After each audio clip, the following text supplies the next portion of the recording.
ఉంటున్నాడు. He died on the cross ఆయన మన కొరకే సిలువ మీద పరుండినాడు. to show how much he loves us. మనల్ని ఆయన ఎంతగా ప్రేమిస్తున్నాడో తెలిపేందుకు. For every problem there is a solution.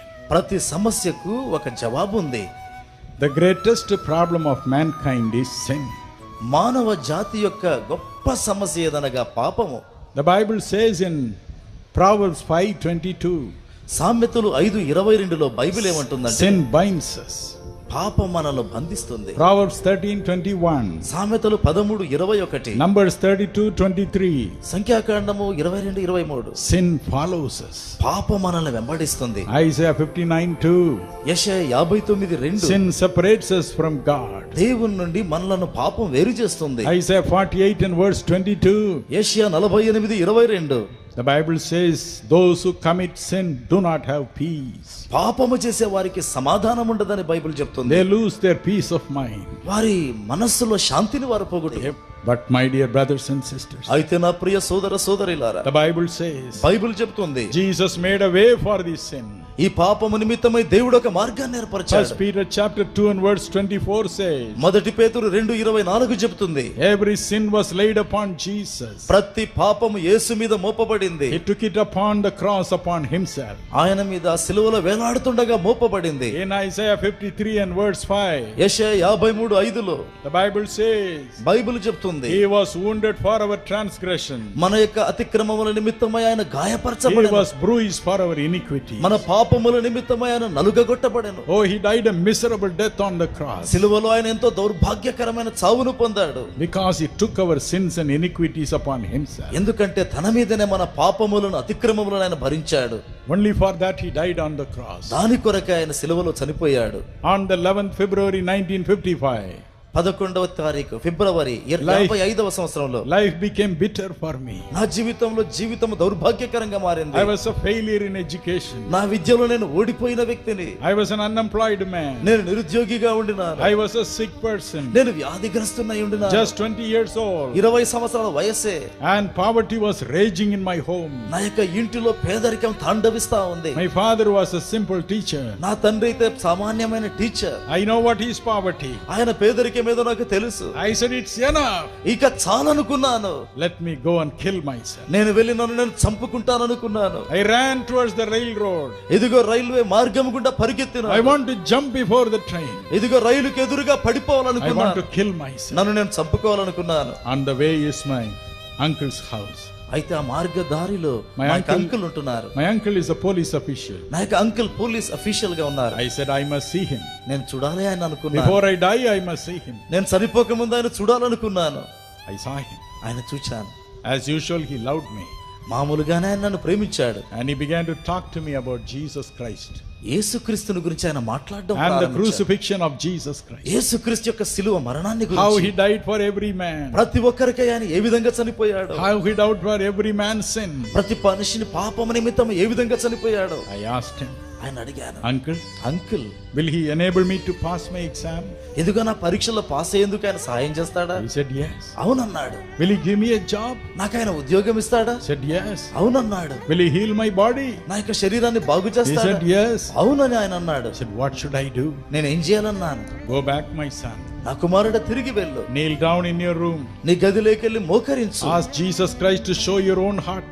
నీ యొక్క హృదయాన్ని చూపమని ప్రభు యేసును అడగమన్నాడు. And when he shows your ఆయన sins, పాపములను నీకు చూపించినప్పుడు accept them. అంగీకరించు. Ask him to wash you with his blood.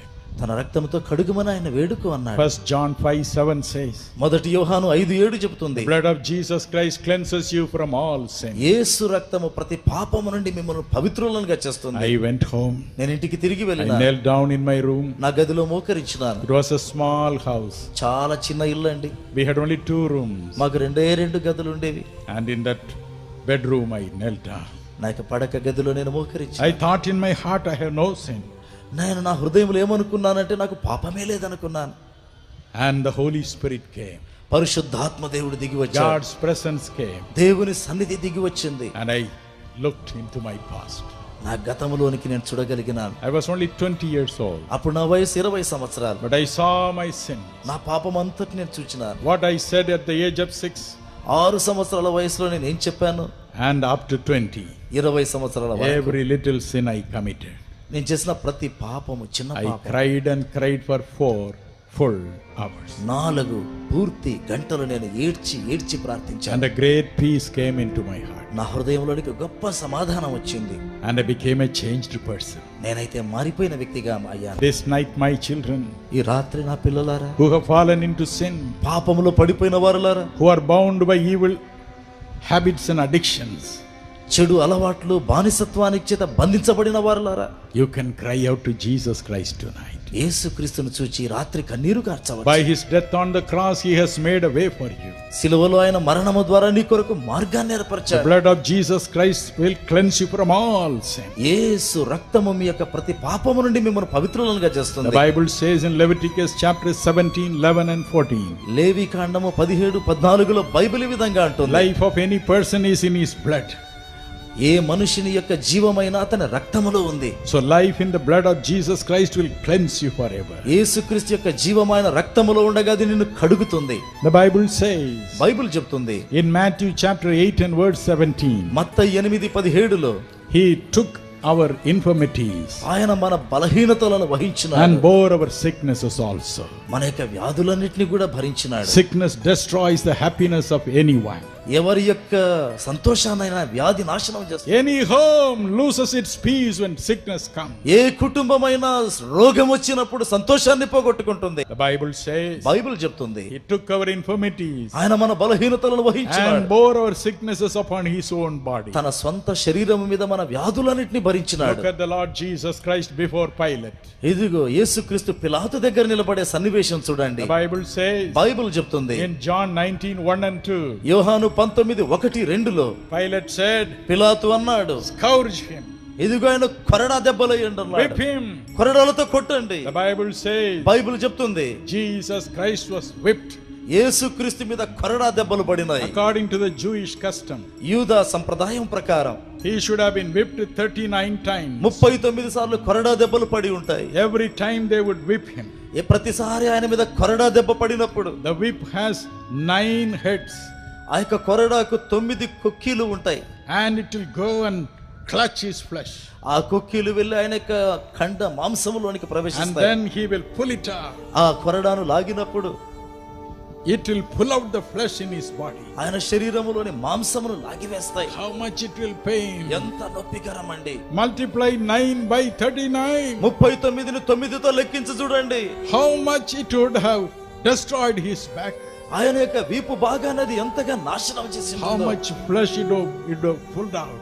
ఎంత మాంసానది లాగివేసి ఉంటుందో.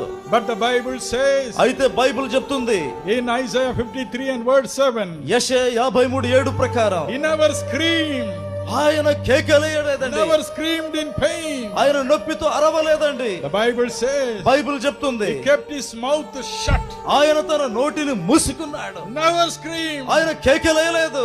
So many films have been taken about the scourging of Jesus, యేసుక్రీస్తు మీద కొరడా దెబ్బలు పడేదాని గురించి అనేక సినిమాలు తీయబడినాయి.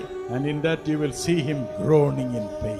ఆ సినిమాలలో మీరేం చూస్తారంటే ఆయన నొప్పితో మూలగడం చూస్తారు. But the Bible says, అయితే బైబిల్ చెప్తుంది, the word of God says, దేవుని వాక్యం చెబుతుంది, he never groaned.